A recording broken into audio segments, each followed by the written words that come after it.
just declaring an interest in item 9.1 in public excluded. I'll leave the room for any discussion on those minutes. Thank you.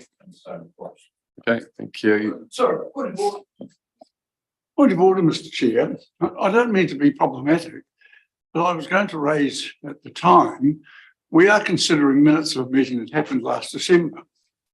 The two members concerned declared an interest at the time and left the room.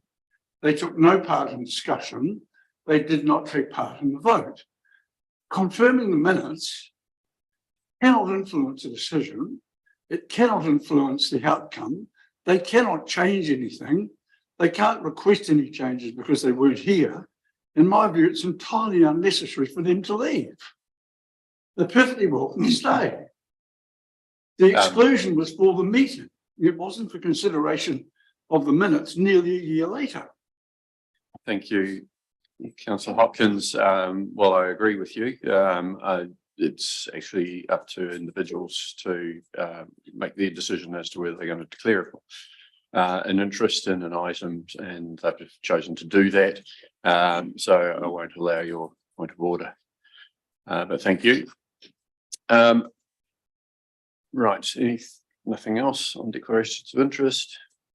Now move to confirmation of the previous meeting minutes from the 12th of December. Sorry, 12th of September.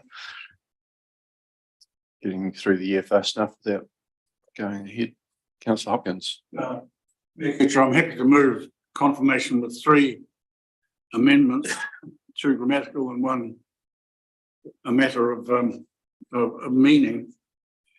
The grammatical ones are on page 7 under 3 public forum, second line, the word "and" needs to be deleted. The matter of meaning on page 9 under motion, discussion on the motion, about 6 or 7 lines down, the response from OAG staff was that, i.e. choosing other people, the response from OAG staff was that would put Audit New Zealand at an unfair advantage because other companies would be in a position to undersell Audit New Zealand. I'm pretty sure that the argument was presented on the day was that it would put them at a disadvantage. Yes. And I think the minutes should be corrected on that basis. And the last of them under 6.1 Orwell Street social housing, the paragraph 1, 2, 3, 4, 5, 6, 7 down, third line, the 2 words "about what" should be deleted so that it would read to the amount of interest rate difference it would have cost council. So with those changes, I'm happy to move. And in doing so, could I request the CE to please organise some solution to the ongoing problem of members not being able to use, convene and information in sort of time efficient and helpful ways? Can we put an outboard motor on the walker, please? And either have some training for the councillors or a new solution that would just mean that we don't have to do this at meetings, because it annoys me, I'm sure, as much as it annoys others. I'll ask Mr. Pumley whether he wants to respond to that, but I'll ask for a seconder first to the original motion. Councillor Linwood, seconds. Mr. Pumley, do you want to respond? Noted. Okay, thank you. Any other comments on the minutes? Okay, we'll put it. Those in favour of the accepted, say aye. Aye. And against, that is carried. Thank you. Now moving to the Chief Executive's report and hand over to Mr. Palmley. Thank you. So just a reminder, you agreed a new set of KPIs at a meeting in August this year. And so what you have before you reflects the new approach, although in terms of the layout, we've stuck with the previous format. So the tables set out the KPIs as agreed and the measures within there. And then below, we've got some commentary in terms of the progress being made against those KPIs. This is still, as we noted when we adopted this approach, a work in progress, and we've still got work to do around some of the baselining of some of the measures in there. I hope that as we move forward, we'll be able to provide more statistical evidence to support the progress against those key measures, as well as written commentary. We have got some in there, but we want to develop that further.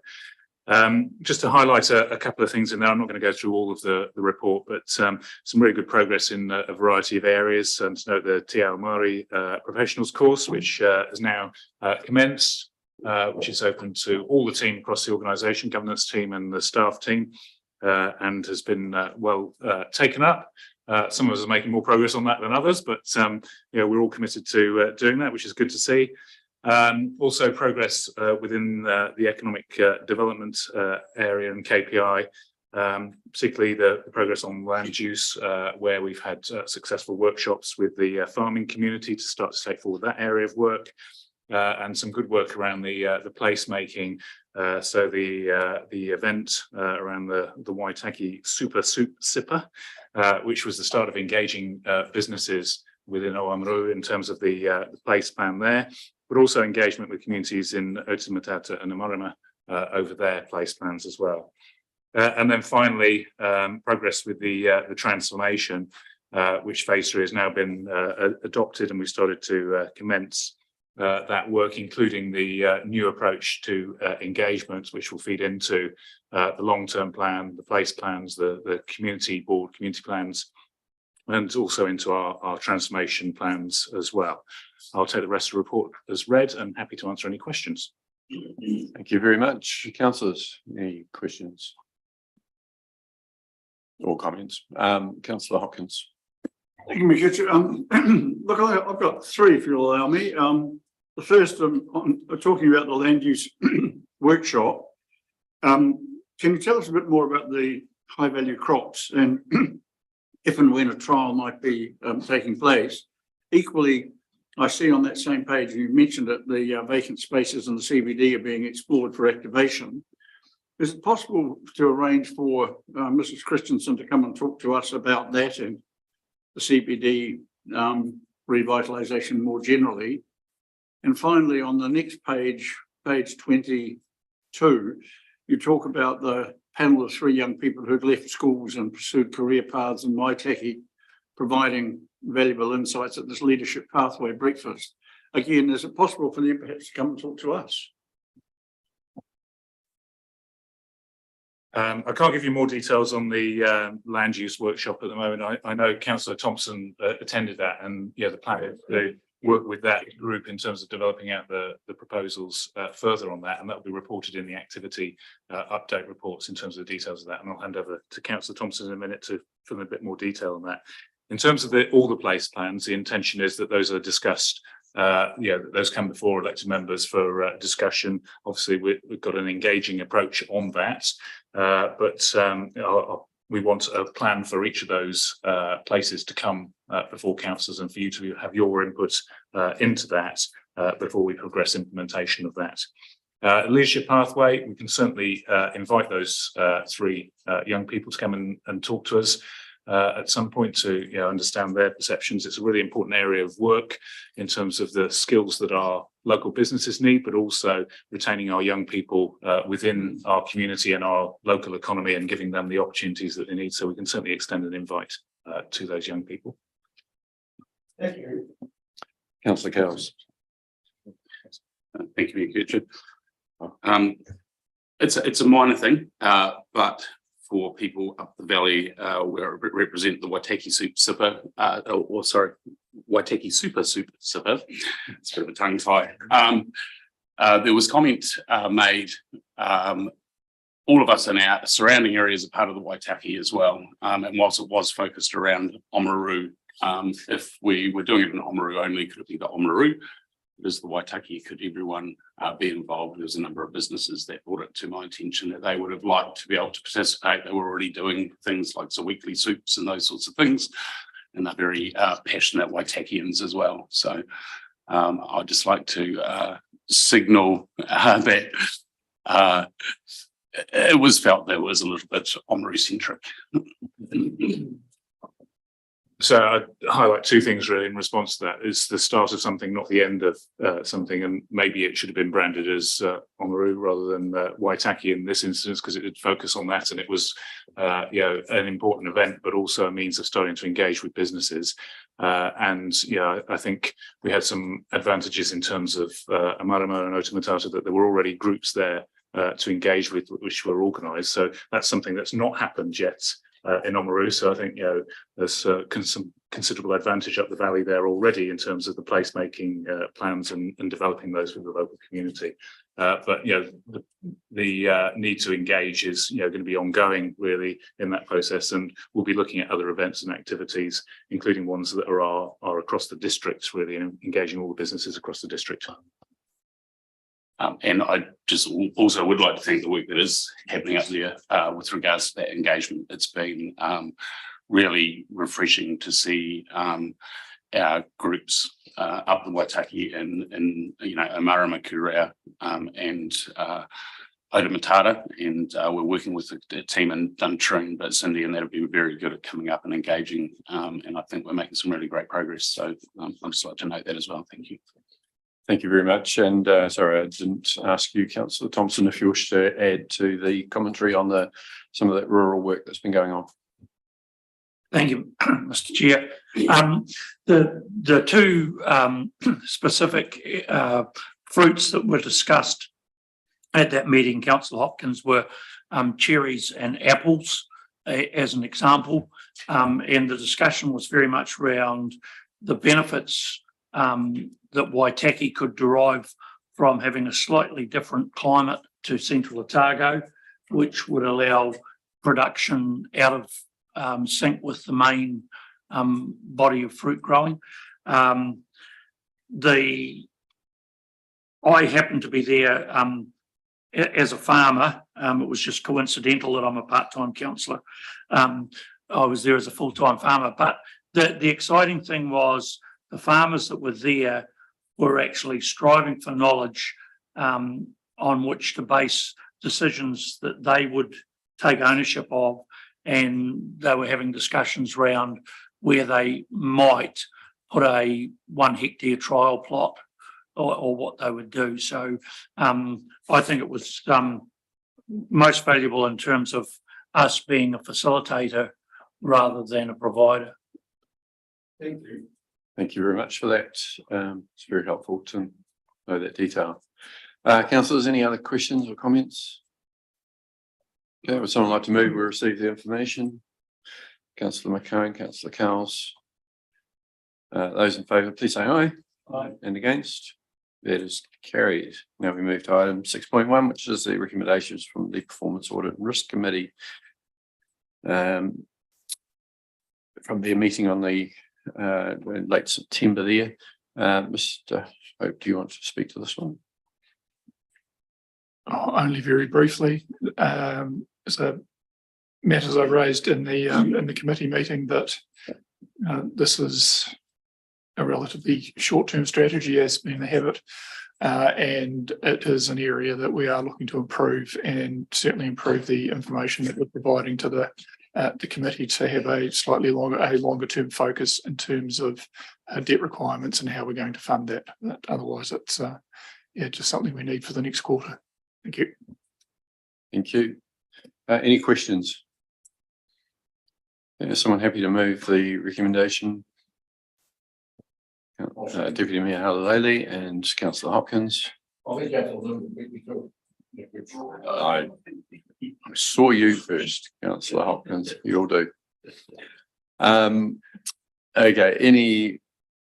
Any comments at all? I will put it then. Those in favour, please say aye. Aye. And those against? Carried. Right. Item 7.1, the Oamaru Airport Strategic Master Plan adoption. And we've got Mr. Rendell. So, Josh, if you'd like to introduce the report.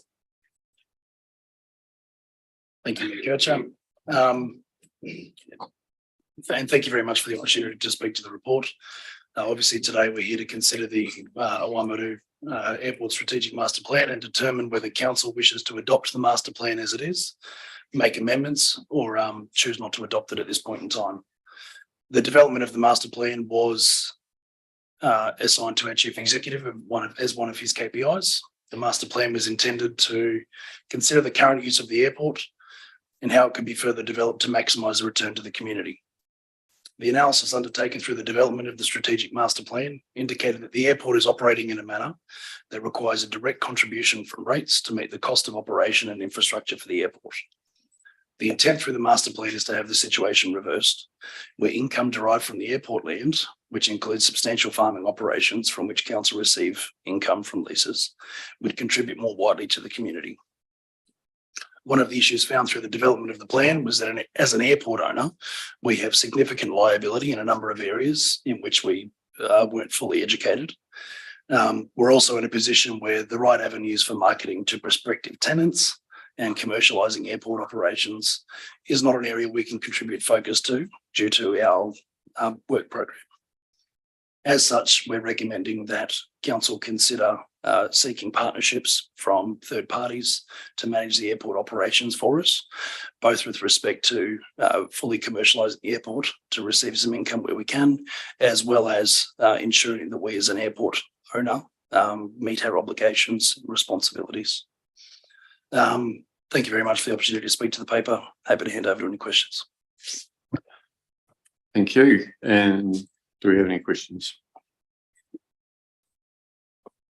Councillor Hopkins? Yeah, I have a lot of questions. I suppose the first one, just in relation to recommendation number 2, the principle of which I support.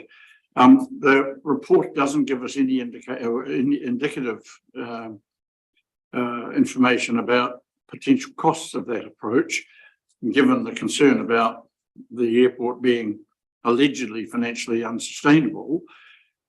I'm wondering why officers haven't included cost as a consideration. I guess the other kind of global question is the assertion on the first page of the report that the airport is financially unsustainable. This is an assertion that is nowhere sustained by evidence. It goes on to the next page to say that the officers have modified the previous ring-fenced operational model to a direct benefit approach without telling us why. Well, they're arguing that there might be benefits to the council community, but I would have thought they ignore the potential intention of the Crown and the local authority decades ago when they approved the setting up of the airport reserve with adjacent and incorporating dairy farms that were clearly intended to provide a revenue stream. So can officers tell us what the cost of a manager might be, why they're asserting that the airport is quote unquote financially unsustainable when it's a model that's similar to the gallery, museum, library and a whole lot of other things, the aquatic centre as well, and why we've moved from this ring fence to direct benefit model.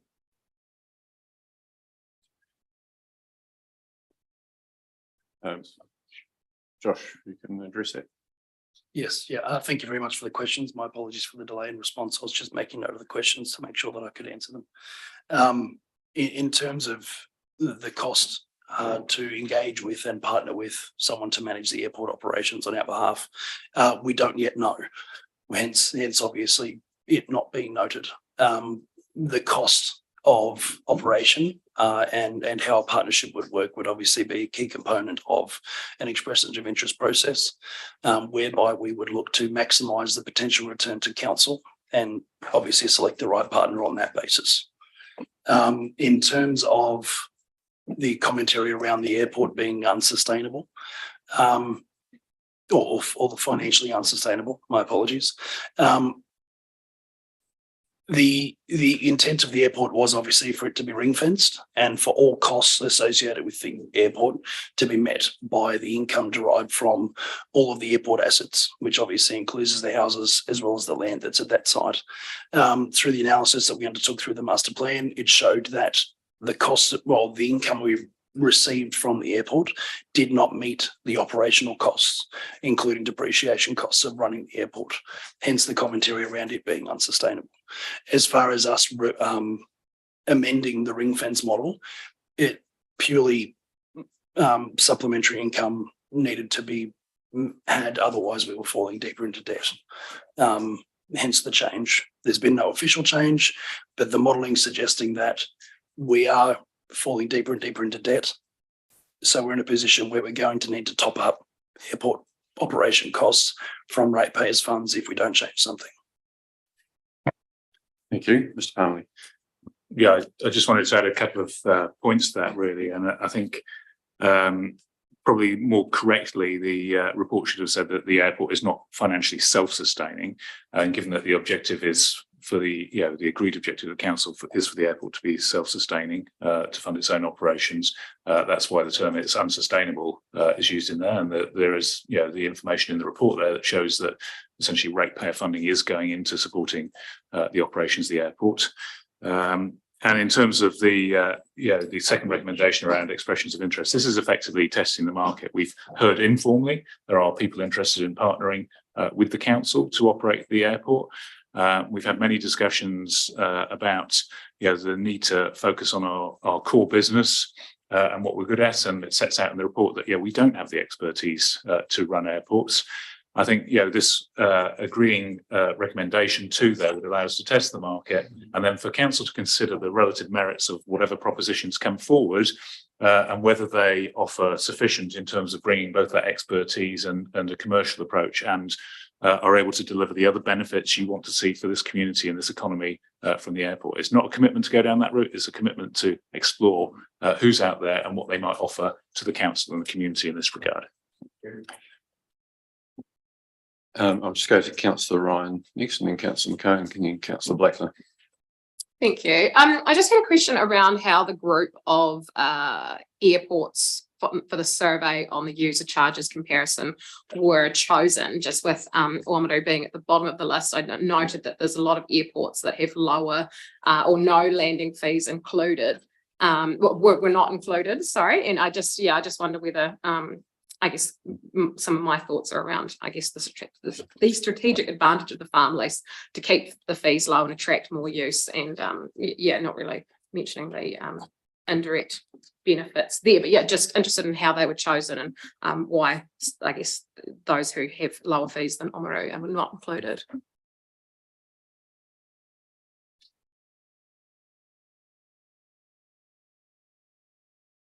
My apologies, I'm not actually in a position to comment on the methodology that obviously drew comparison for that graph there. I would have to rely on the advisors that we had assist us with the development of the master plan. I believe that was an assessment of airports of a similar level of infrastructure, as well as a similar range of users, and hence the comparison. So it was comparison of airports that were similar in nature, perhaps not in terms of traffic volumes when you've got the likes of Queenstown Airport there, but certainly similar in terms of infrastructure. But that's, I can't comment directly. My apologies. I think one of the challenging things is the data that's in there is very specific, and actually looking at some of the examples of different airports, they have different rates for different weight aircraft. They have different rates for touch and goes versus full landings and takeoffs. So it is a snapshot of data, and I think we need to understand that is all it is. But we do take the point from it that it is trying to make. Right, to go to Councillor McCone. Yeah, just to carry on really well from what Gary was saying, is that to me it's a guide. It's not actually, we're not even there yet, but it's something that we have lines that we can actually go out to the market with and test the market with what's out there. We have a huge chunk of land out there that has actually got to turn out its pathway and can stand alone. So I think that goes down the line and gets tweaked as we go along with that line, and we find out what interest is out there. At the moment, in my opinion, those assets and infrastructure out there are not getting looked after, and they'll keep deteriorating and get to the stage where we can't afford to actually look after them. So whether parts of the airport are making money and parts aren't, it doesn't really matter as long as the whole overall arching thing is that there's a return somewhere. And I don't think it has to be this year. I think there's a fair bit of stuff to be tweaked and fixed and everything else. And I did see somewhere in that it says 2026 is the 5-year strategic plan. Perhaps that could be a financial return aim by then, depending on how we go further down this track. But to me, I'm quite happy with option one, as long as the master plan is used as a guide and not as a tool.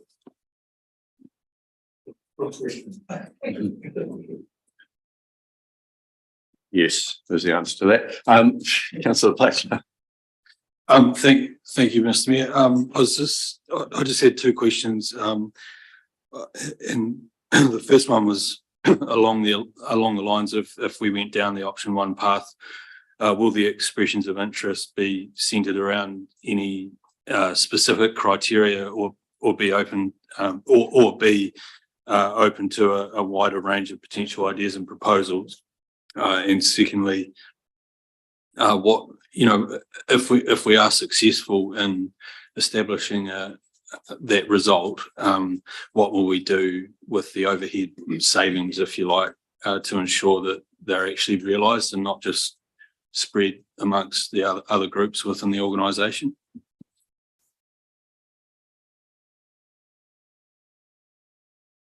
I'll have a first go at answering that question and see if Mr. Parnley wishes to add anything further. In terms of what we'd be seeking from any venture with a third party, obviously we'd be looking to maximise the use of the airport, ensure that the assets are kept in the best possible condition they can be. Obviously the assets the council chooses to retain, as well as have a financial return. In terms of limiting ourselves to who we might want to partner with, I don't think we should do that. I think we should look at who's out there and who's wanting to be involved, to see what ideas the industry might have about what the airport could become. It's a fantastic facility. There's a lot of space out there. There's a lot of options. In terms of component overheads that are currently charged by the property team, obviously wouldn't be charged to the airport to the same extent as they currently are. So that would be taken off the operational expenditure of the airport. Obviously there'd be some overhead component from whatever joint venture partnership, whatever it is that we decided to pursue. So that would then be added to the operational cost of the airport in itself. Overall, I can't really comment as to whether the operational cost would increase or decrease. That really depends on what kind of a model we pursue. Thank you. And just to add to that, if you agree with the master plan today, then that provides some broad parameters in which to engage with the market out there, because we can set out what the ambition is. And I think, at this stage, it's important to have broad parameters, but we need to assess, whoever comes forward in a consistent manner. So if we have a range of operators come forward, we need to have some data for assessing what they might offer against those objectives of, improving the financial self-sustainability of the airport and developing those wider economic and community benefits and developing the usage. So this provides the basis really for starting to form those criteria for what we'd engage with the market on. Thank you. We've got Councillor Cowles and then back to Councillor Hopkins and Councillor Ryan. Sorry, I was actually just stage was keen to move those options. I think we need to get on and adopt this plan. It's the early stages, and I'm sure there'll be more time to engage as we move through. But if we don't move forward now, I believe as a council we don't have the special requirements around aviation to be managing our risks. Okay, we'll take a few more questions yet, because I think there are still some questions to be asked. So we'll go there and then we'll come back to you. Thank you. Councillor Hopkins. Yeah, thank you, Mr. I'll probably, rather than craft questions about the master plan itself, I probably would argue and will argue when the resolution is moved that we adopt it with a few amendments, and I'll speak to those at the time. The question I have relates to Councillor Ryan's very perceptive analysis of the charges, and the selectivity with which other airports have been chosen in this document. We have Mr. Rhodes here, and my understanding is that he was involved in the negotiations originally with NZAA. My understanding is that the original negotiations with the NZAA involved us matching an arrangement that applied at Matamata Airport, where operators Chair, are we in danger of going into commercially sensitive information here? Are we in danger of going into commercially sensitive think so. information here, talking about well, commercial negotiations? with an operator? I think, Councillor Hopkins, if you can talk in generalities. Perhaps. I haven't, I just said there was an arrangement made where we matched an arrangement that applied at another airport at the time. Now, I could specify what it was, but if you're concerned that that is commercial sensitivity, now I won't, but it's also a fact that it's historic anyway, because the agreement has changed. So, but I simply want to confirm that the original arrangement bore little or no resemblance to some of the charges on that page. Would that be a fair assumption, Mr. Rhodes? That is correct. I think the landing fee rates that are displayed in the master plan are based on one-off landings and not based on bulk landings. So it's a slightly different scenario. Thank you. Councillor Ryan. I'm wondering whether my questions are more around amendments. I was just on page 44. I was just noting that NZAA have about 5 times the number of students that are listed on there now. And then I was just wondering whether we're sticking with the dates that are in there at the moment, given that we're past the 30th of June 2023. The dates in the plan. Yeah. Yeah. I think there are aspects which could and should be updated in there. And I think that can be part of adopting the master plan, you know, with updates to be made, which shouldn't take hopefully too much to modify some of those. But yeah, just getting it to be as current as possible without, you know, having to pay for a whole new plan.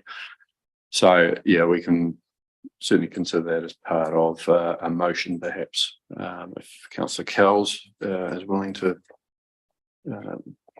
include that when you do move. Yeah, okay, thank you. Deputy Mayor Hale-Daly. Just when we're ready, I'm happy to second that as well. I think we just need to keep things moving and then allow the staff to be able to investigate and look at all of the options. Until we do that, we'll just go around in circles. I think there's been some genuine questions, and I don't want us to rush through that. This is the biggest item, I think, on their agenda today, and so one we can invest a wee bit of time in. But if there aren't any other questions, I will go to Councillor Cowles, who move what you want to move. Yeah, so look, I'm happy to move option 1, but with the agreed amendment that we get some the master plan up to date with regards to dates, and perhaps they come back to us to consider. And moving number 2 as is? And moving number 2 as is. Okay, so number 1, maybe something like the council adopts the Oamaru Airport Strategic Master Plan presented as attachment 1 to be updated and to approve the advertising of expressions of interest processed. Would you consider delegating the updating Yes. it to myself in consultation?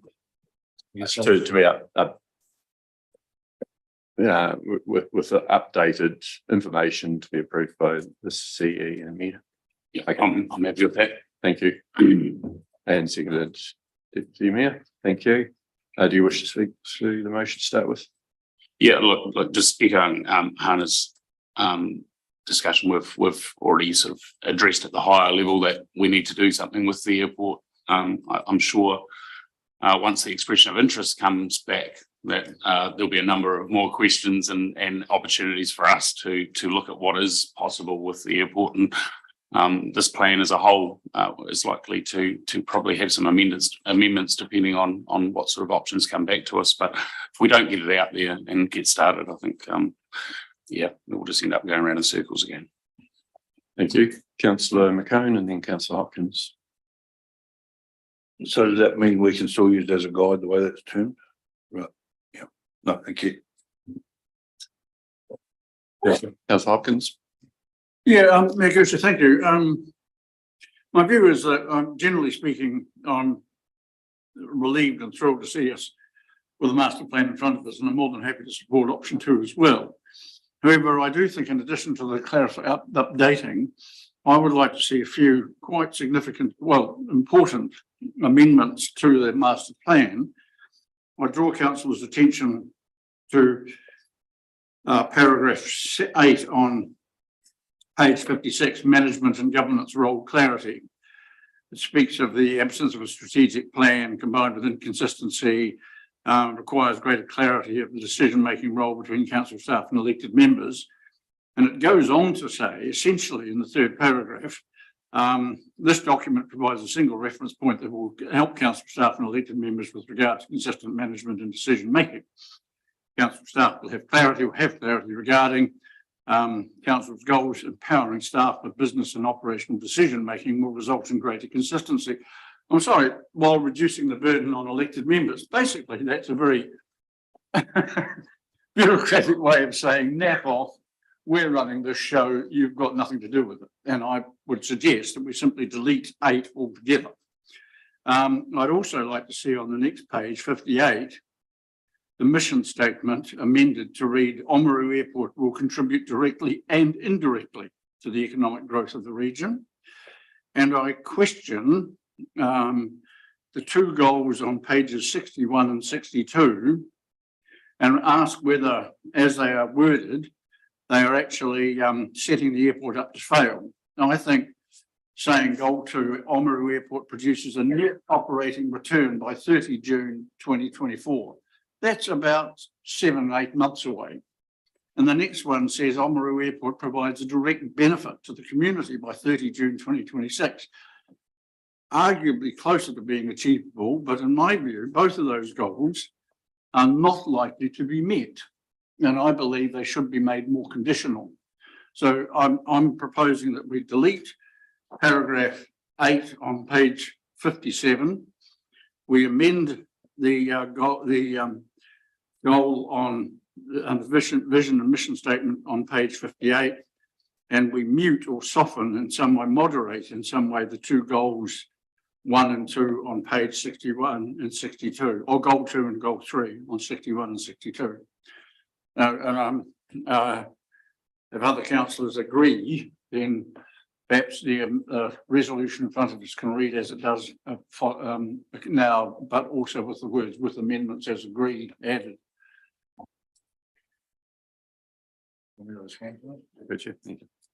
I deal with the objectives first of all, and the goals set within there. I think there's scope for updating the timeframes because we envisaged that this would, come before council before now, and so maybe pushing those goals out by a year. But I think, are we a council that wants some stretching and ambitious objectives, or are we going to, water down our objectives and keep it safe? I think, we discussed during the OKR process that we wanted to set ourselves stretching objectives for the community that, may not be fully achievable, but we're going to strive to do that. And I think what we should do, if you agree to go out to market and test the market, is see what that comes back with, and then reassess whether those objectives are, achievable or not, because we'll be reliant on, a good partner to work with us to achieve those goals. I think in terms of the governance and management paragraph in there, I mean, it's your plan. It's for you to decide what you want in there and whether you want amendments. But I think, it is important context in my view that it's apparent that we haven't been working to an agreed plan, and therefore there hasn't been consistency. And I think this is a statement that this enables the clarity of what the plan is that we're working to, and that governance is able to agree and set the plan and hold management to account for actually delivering on that plan. So I think it's important context in where we've arrived at in terms of the airport to date. You've put an interpretation on it that is not, how it is stated there, I would suggest. I think it is how it's stated, but anyway. And what about directly and indirectly? Does anyone think that might be, those 2 words might be worth adding? So which bit? Well, that was Sorry. on page 6. Can you put your microphone on? Thanks. Sorry, that was on page 59. 58, under 6, vision and mission statement, to be the best general aviation hub in New Zealand for commercial and recreational users. And then the mission statement, Oamaru Airport, currently reads, Oamaru Airport will contribute directly to the economic growth. I'm arguing that the mission statement, I would like it to read, Oamaru Airport will contribute directly and indirectly to the economic growth. Okay, so I'll just test the room at the moment. Can people give an indication by hand whether they're happy with that change, slight change? Yeah, okay, so that there's in there. Do you have a particular concern, Mr. Rendell? No, purely, we debated back and forward whether directly and indirectly should be noted in there. The intent, obviously, of the entire master plan is for us to try to operate in a more commercial manner rather than in a manner that's primarily economic development, which is the situation where we're currently in, where we're not in a position where the airport's self-sustaining. The idea of having purely directly rather than directly and indirectly was to provide some focus towards trying to have an economic return that is direct for the community rather than economic development return, which is indirect. So that was just the intent through that. Yeah, I think what we're, if I can phrase this on behalf of us all, what we're thinking about is, if you've got two people wanting a bit of space, and one might be giving you $5,000 a year, and the other one might be giving you $4,000. It's also looking at what's the indirect benefit to the economy if actually the one wanting to give $4,000 is actually going to create, $500,000 of benefit to the wider district versus 300,000. So it's taking into account that, but I think the directly is still in there, and that should be, a key goal. But don't ignore the indirect benefits. So, I'm seeing nodding heads. So, hopefully that's framing that in the way that we would want it to be looked at. Right, Councillor Thompson. Thank you, Mr. Mayor. I'll actually challenge Councillor Hopkins' position. I think that the staff have been brave in furnishing this report and saying they went out and got outside advice because they didn't have the knowledge. Now, I think that we need to be brave as governance and go, we don't have the knowledge to operate an aerospace business either. And that's why we're going out to seek assistance by way of what the market can provide us with management. Surely that's the way forward rather than us trying to position ourselves as managers of a strategic asset. And I would note, in referring back to the economic development seminar, one of the things that we did talk about was the potential of the area was growing high value produce, that it could be in Auckland within a matter of hours because we have a sealed runway in an airport that we own. But I'm certainly not comfortable with us as governance trying to impose conditions upon staff when we're actually trying to seek more of a commercial outcome for the airport.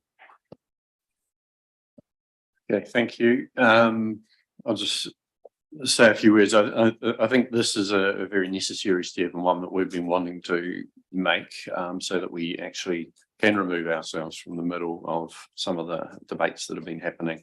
It's having a plan which directs staff, it can be followed, and will take us out of the mix because we end up with tenants and users of the airport that are getting the benefit that they want and paying a fair price for that. So, and also that the airport is allowed to grow in a controlled way to make sure that the existing users are looked after, but also ones who come along and want to become tenants out there can also do that. There's great opportunities for us there, and I think this plan will help open those opportunities up. So looking forward to that. As far as the management goes, totally accept that we do not have the skills in the team to actually run run it the way it needs to be and have the focus on it. And so I do support that we seek expressions of interest. I do have a word of warning though, that we actually make sure that we work with people who, you know, have got a good reputation, who can demonstrate that they are working on our behalf, that have cost structures that are going to work for the airport, and also keep up with technology. You know, we're paying a heck of a lot for a landing fee service, which 99% of the information is free online. So, you know, there's things that we could be doing better very quickly, and just want to make sure that whoever is working for us takes advantage of that technology and best practice, and actually can work on behalf of us. Councillor Hopkins, I think you've spoken already. If I may, I just want to ask Mr. Fundy one very quick question of clarification. I think you said you'd be willing to move those goal 2 and goal 3 dates out a year. Is that as part of the updating? Is that still your position? Yeah, I'd be happy to do that, given where we're at with the plan. So, but yeah. That can be either as part of the amendments, or you could agree that as part of the amended resolution. It's probably important enough that we include it as part of the amendment within the resolution, and maybe that it's up to a year, so that it doesn't have to be one whole year pushed out. But I'll just ask Brent and Hannah, are you happy with that? Yep. Okay. Both indicated yes.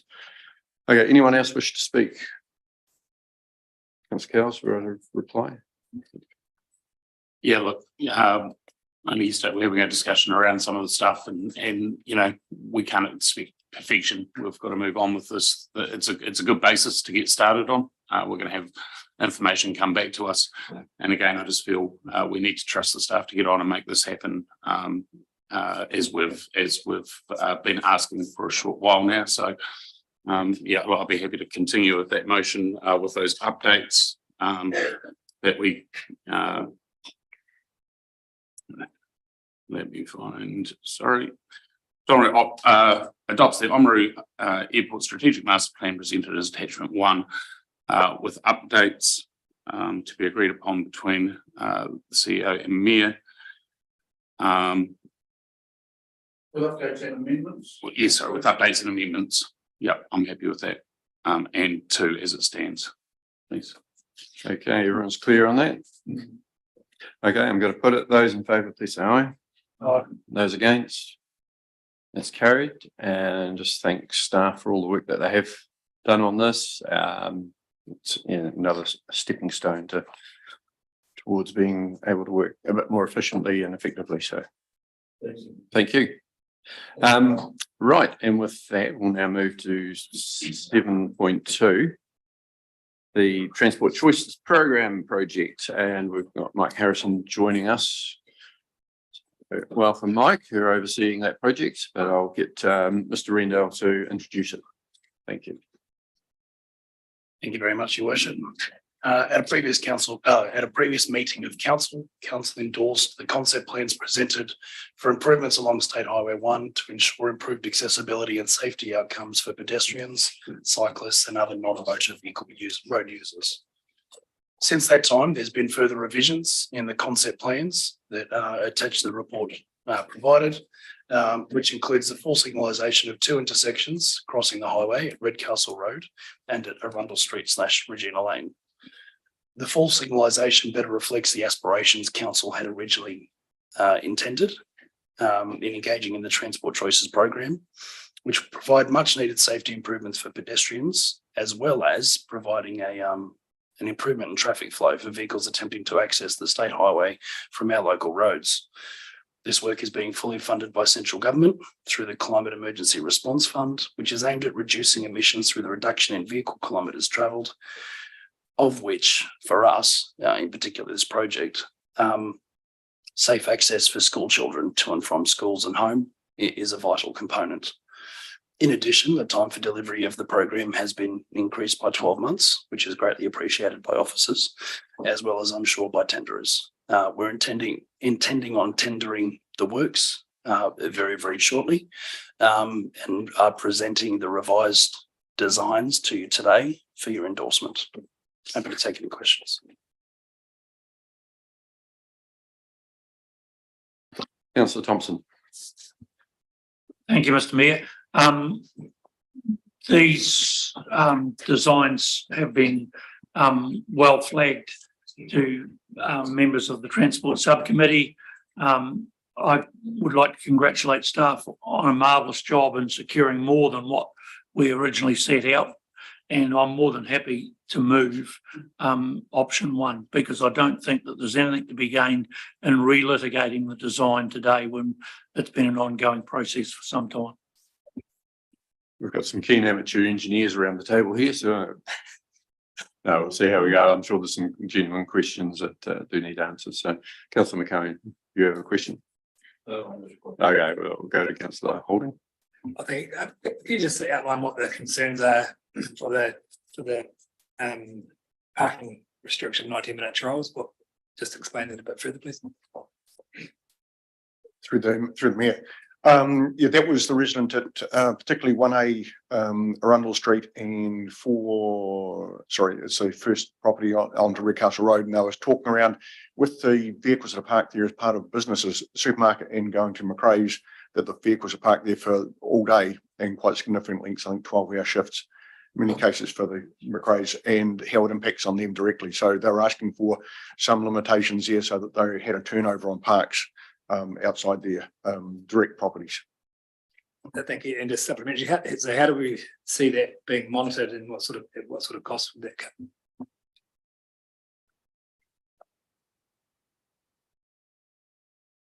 Do people read signs? That's going to be the issue. It's around some activity there. The how it be monitored be by the property owners themselves, one would expect, although our parking enforcement could actually circle through there. It will be managed as part of their parking processes, but it would be something that, in talking to the businesses, particularly.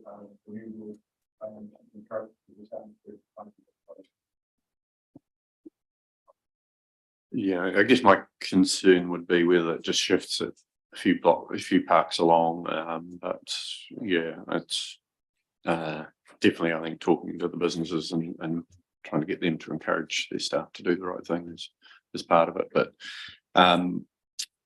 yeah, we might just be shifting the problem otherwise. We've got Councillor Hopkins and then Councillor Percival. Yeah, I've got a few questions. Page 70, there's a whole list of intersections on side roads. I won't read them all. What's the total cost of the upgrades on those? And is that all part of the Waka Kotahi budget? The next page is a reference to modelling. Who did this modelling and at what cost? There's also a reference on that page to larger vehicles, if they're requiring to use the minor roads, your additional swept path space has been provided for. Well, has that been checked with operators? Again, on the same page, owners of 4 properties have made contact with officers regarding the proposed changes, and adjustments have been accommodated where possible, which suggests they're not happy. So why? And finally, at the very bottom, on the next page, I should say, the option 2, there's a reference to decide not to proceed, and it goes on to say the asset management direction of Waka Kotahi over recent years has meant that improvement work such as this have not been prioritised, irrespective of the crashes and near misses that occur with our vulnerable community. And again, despite the assertion of the misspelling of misses, despite the assertion of crashes and near misses, there's no evidence. There's nothing. We've not had information. Finally, on that page, this would help send a message that as a rural community, we can deliver our bit in the targets for environmental change. How can traffic lights on a state highway in a tier 3 urban area captured by the NPS on urban development mean that a rural community is doing its bit for climate change? There's quite a few questions in there. I don't know whether you've emailed them through ahead of time, but some of them are quite detailed ones. So if there's no answers available at the moment, that's quite understandable. I think, yeah, what's been indicated there is yes, some neighbours had some issues. The question is, have we resolved them? Not what were they? Because I think if we've resolved them, that takes care of them. But it's really the outcome that we should be focused on. Mr. Harrison. Through the chair. Thank you for the questions. Yes, where the property owners have raised concerns or issues, we've managed to address those, and so they're resolved. So there's no outstanding issues to be resolved. The sweep pass, the modelling of vehicles moving through there has been done as part of the project. All of the works here are paid for as part of that in this report, and this project are all paid for 100% by through the SURF fund from the government. So the cost of the side road intersections is probably going to be around about $1 million. Just this side of seeing the tenders, I can't guarantee that, but it'll be around $1 million for those side roads and about $2 million worth of traffic with the signalised intersections at a very broad picture. The modelling has been done, and for traffic movements was done through the sweep pass, and that's the industry standard. That has been overseen, has been done initially by WSP, the consultant working on this, but it's overseen by Waka Kotahi as the asset owner in this case. So, and there's a number of national teams that are actually looking to oversee what happens here. I think that covers most of the key issues. Just one extra wee bit of clarification, Mike, if you could. You've detailed what's covered by the fund. The likes of your time and any other officer time, is that covered by the fund as well? Thank you for that question. Yes, it certainly is. I'm booking my time against that. If I could actually just say, how is as a rural community tier 3 doing our bit for climate change? What we've got from our modelling that we've talked in the past is that 80% of our traffic travels in our urban zones, on our urban roads, and the majority of that traffic is actually single vehicles travelling to and from home and businesses. And from the schools, we know that 80% of their traffic is dropping kids at schools too. The parents have said very clearly that we do not feel comfortable and safe to allow our children to walk to school. Some very quick numbers did actually suggest that Waitaki can reduce its vehicle kilometres travelled by about 25%, which is the strategic goal from the government by addressing school travel. What's supplementary? Very quickly. Very quick. The lights, if they go in, are they going to be, will they have a varying operation depending on the time of day? In other words, at 1 o'clock in the morning, will they be on a kind of fixed 1 minute rotation, or will they be vehicle sensitive and so responsive when cars come up, and rather than have lengthy delays and carbon emissions polluting the atmosphere? Yes, that is yes. The SCAT system does allow for that moving through, and that will be iterative going through. The signals for the pedestrian crossings, the one that there at the moment is by the 4 square, for example, that is to change. The new model on that is when you push the button, it will start this cycle to actually go to red to stop the traffic. If you walk away, it will stop that cycle.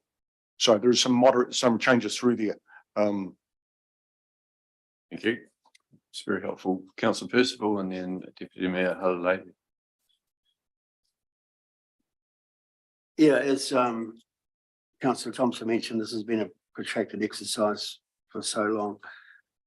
What happened to the idea of the roundabout at Redcastle Road to keep traffic flow? I mean, I'm sure that was on the cards. And what happened to that idea? And do you honestly believe that this will reduce congestion in the north end? In my opinion, it's going to make it worse, but that's neither here nor there. Traffic flow is going to be. And do the number of accidents that do occur and have occurred in the last few years warrant this huge change?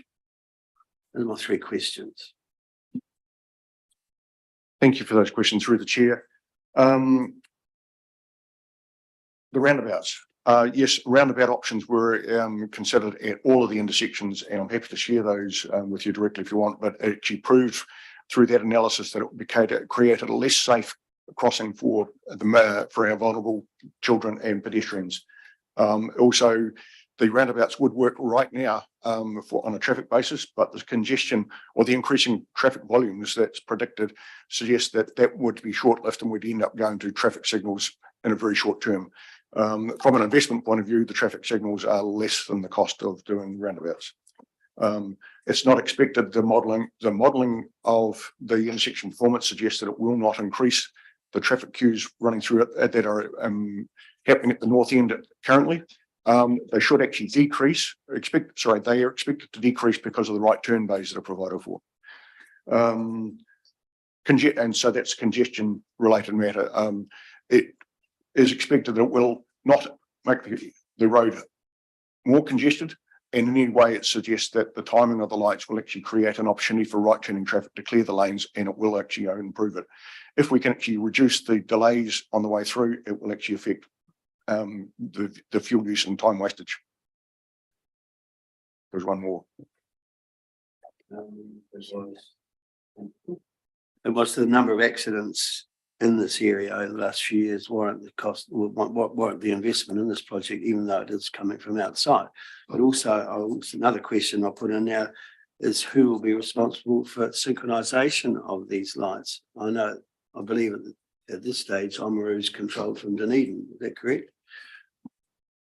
So with most roading projects, they also look around the future safety considerations too. It's not just around crashes that have happened, it's around what is the growing and developing side of things. And for this year, they're saying, how do we encourage more people to use active modes?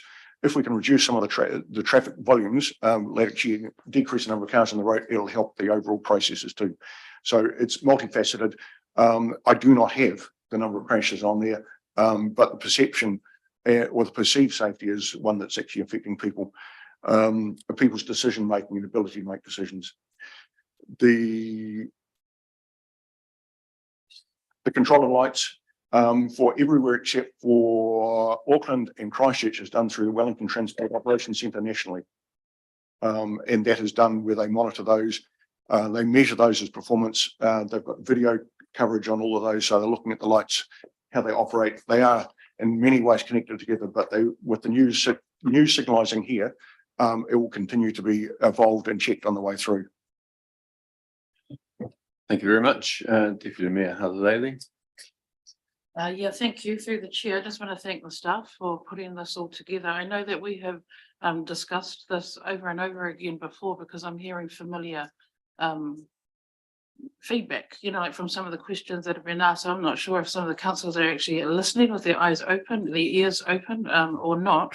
But I just want to just kind of touch briefly on the program outcomes in terms of the project scope. So part of it is people walking or cycling should be provided with safe, convenient crossing facilities at locations where the desired route crosses a street. So I just wanted to put it out there that, the Arundel, that whole intersection is one of the busiest intersections in our town. And if you're basing it on terms of the accident rates or, whatever stats, we're actually quite lucky that there haven't been as many fatalities or serious car accidents that could have been. And that's not due to the road being designed well. So I just want to support, like the recommendations that have been put forward to us. It's been a long time coming. We've had submissions from the intermediate school students that have come in, provided some really good suggestions and feedback. And then also I trust that there's a roading subcommittee that have also gone through this before. So some of the questions that have been asked today have been relitigated. We've already heard a lot of the answers that you've been providing us with, and I'm just happy for us to kind of proceed and endorse this recommendation and go through with this project. The scope is really clear. To me, it's going to have a really positive outcome, I feel, for a lot of the users in that area. There's 2 high schools in that area. There's a number of primary schools. There's an ECE there, and something needs to be done. And that's in an industrial area where there's lots of trucks, traffic, everything, all going all at once. We just need to get it sorted. So thank you. And the answer to that is also yes. Councillor Thompson, are you happy to move recommendations? Yes, you are. I am, Mr. Mayor. I would just like to endorse Deputy Mayor Halalali's comments. We as a group have several times discussed how we can streamline and better perform. If we're not going to trust the recommendations of subcommittees and want to relitigate everything, then I suggest we better build a bunkhouse, because we're going to be camped here for far longer than we need to be. Right, and if you'd just like to keep that in mind while I seek a seconder and then to follow process. Deputy Mayor, you're happy to second that? Thank you. Councillor Hopkins is. Yes, I shall be brief. This is not a recommendation from the subcommittee. It reads that council. There is no recommendation from the subcommittee. Had this matter been agended, had the subcommittee had a meeting with this information in it, anyone could have gone and asked the questions and clarified them. The matters of cost and safety are significant. We could have addressed those issues then and said nothing today because we've got the answers. So this assertion that we have to listen to a subcommittee that hasn't met, hasn't shared its information with us, and therefore it's our fault for asking questions today, is false, and I resent it. I'm also going to vote for the recommendations. Councillor Percival. Well said, Jim. As a member of the subcommittee, I don't know where I am at the moment. I've just got something to say, which is I think is quite important and probably totally irrelevant. Go for it, big guy. With no bypass for heavy traffic, these changes could put on, in my opinion, a good 20 minutes for a truck on the already 20 minutes to get through en route. Now, the worst possible scenario, if you hit every red light in a truck and trailer unit, it'd take 3/4 of an hour to get through town. So you bring up this greenhouse gas emissions. Man, you're pushing it with the trucks. So I agree with Hannah. We've got to make these tracks for the kids to get to school, blah, blah, blah, blah. But we've also got to consider the fact that we're the main route to the south. So you would be better to come up with great ideas to get the trucks. Councillor Percival, can you address stuff through me, please? Thank you. For my 2 cents worth, this is an issue that needs solving. The problems are only getting worse. If you live anywhere near the highway and you're trying to get onto the highway, there are problems, and those problems are growing. And yes, it'll lights etc. will stop traffic on the highway, but it actually means that people won't be or shouldn't be needing to wait for 5 or 10 minutes on side streets waiting to get onto the highway. The crossing points do mean that kids walking to school, and hopefully there will be more of them, that's the intention of this, they will be more easily seen as they cross those roads. There will be more controls on some of the most busy intersections, such as Arundel Street, and these are good things, and I'm pleased that we're not having to pay for it, but in some sense we are doing Waka Kotahi's job for them. But given the way things have been in the past, where their focus is very much on the big metros and rural New Zealand is very much second best, this is a chance to actually achieve some things that actually help our people. So I'm looking forward to the work being done. I'm looking forward to better flowing traffic, shorter waits and safer kids. So that's why I'm going to be supporting this. Do we have any other speakers? I'm going to put it, those in favour, please say aye. Aye. Those against? It's carried. Thank you very much, Mike. You've got a bit of work getting tenders sorted, so all the best for that. Thank you. Okay, councillors, we now go to item 7.3, Tourism Waitaki Limited ongoing financial support. A bit of a formality, but we'll hand over to Mr. Hope to introduce the report. Thank you, Mayor Kircher. Really, the reason for the report is outlined in the summary. It is a matter that council has considered in the past. Councillor Holden did ask about the requirement for the second recommendation, and that's really just following feedback from Tourism Waitaki auditors that they wanted sort of explicit authority for the mayor to actually sign off on the letter. So that's why that's been added in to this report. So happy to answer any question. Yeah, I noticed that second one. That doesn't make me liable, does it? No, pass over to, are there any questions?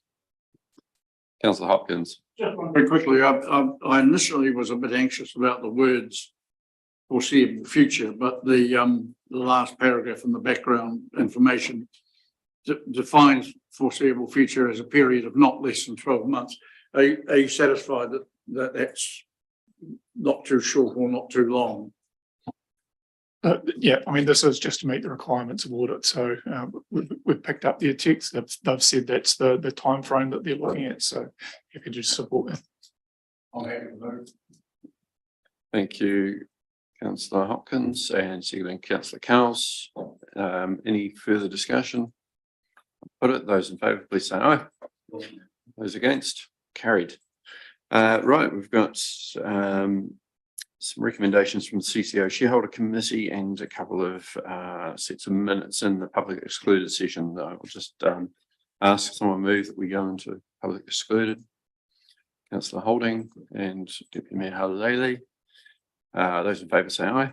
Aye. And against, so that is carried. Thank you. Thank you to everyone who's joined the live stream up to now. And we'll catch you next time. Thank you.